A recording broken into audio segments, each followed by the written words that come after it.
The G-Wade Podcast with Deacon Dirty. But, life experiences allow me to be able to be where I am now. Yeah, no, that's now I'm gonna be honest with you, you don't look like what you've gone through. You know that saying, and you don't. Thank you. You're very bubbly. Even when we talked over the phone, the very initial call was very upbeat and pleasant. Right. And then when you came last week, Yeah. this week? Last Tuesday. Week? It was Tuesday. Yeah. It seemed like it was a month ago. Right, literally Tuesday. Yeah, A couple of days ago, and very upbeat and bubbly. But yeah, no, you don't look like what you've gone through. I'm sure you know that. I'm sure you've heard it before, and I thank God that right. you here to tell a story, right. and that you don't seem bitter. Oh no, we ain't got time to be bitter, baby. Look. So you already punched enough holes in drywall. There's enough to. Well, I didn't do that either. Well, I mean, the reason why I said I don't mean literally because I know for me, I grew up bitter. I became bitter around 11th grade. It started to kick in, right? And I acted it out. I was bitter at my mother, but I took it out on myself and doing dumb stuff, right? That sort of thing.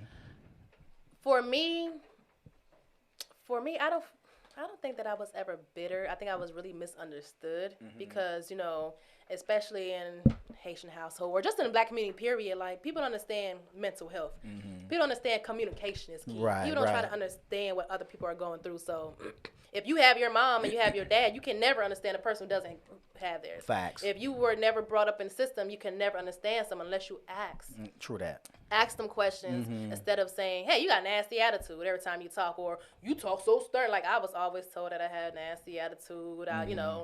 My demeanor was, my tone. People, no, I'm just straightforward. Right. Like when I'm serious what I'm saying. Like you feel some type of way about that, that's on you. Right. But I'm serious. But then growing up, I had to understand, okay, well, you got to switch up certain things. Your tone, you got to work on things. But I'm not going to change who I am. Yeah. I'm still straightforward. I'm still a positive person, but I'm not going to allow people just keep on labeling me as, oh, you got an attitude, or you have this. Maybe it's your viewpoint. Maybe it's the way that you're receiving this. Right, Maybe it's you with the nasty attitude, and that's why you receive everything that's thrown at you in a certain way.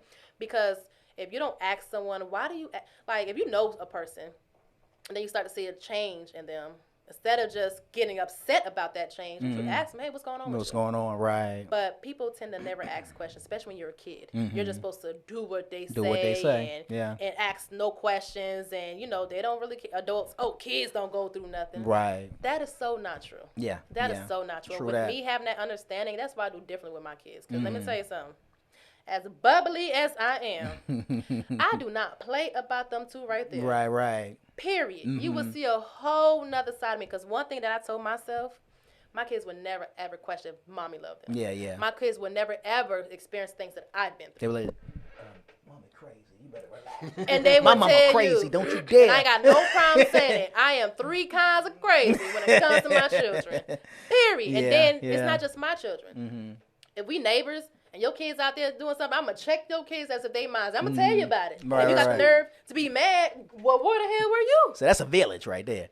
That's a village because we need that. We need that. And and kids need a platform as well. They need to be able to open up themselves to their parents. Like, right. My child been through a lot himself. Like, just with his other parent. And I ain't the best parent. I just probably cussed this boy out and said some things I probably shouldn't have said, but I know how to sit down and say, you know what, son, I'm sorry. I'm still learning how to be a mom. There's there's books, but ain't no real manual. There's no real manual on how to be a parent. So just learning from my upbringing, I do things differently with my kids. Yeah. So. That's what's up. Yeah, well, I wouldn't have never known none of this. So shout out to Auntie Mom or Mom, period. Mommy. She's in Jersey? No, she's here in Georgia. Oh, she's here? Yes. Okay, that's what's up. Clayco. Way off in the boondocks.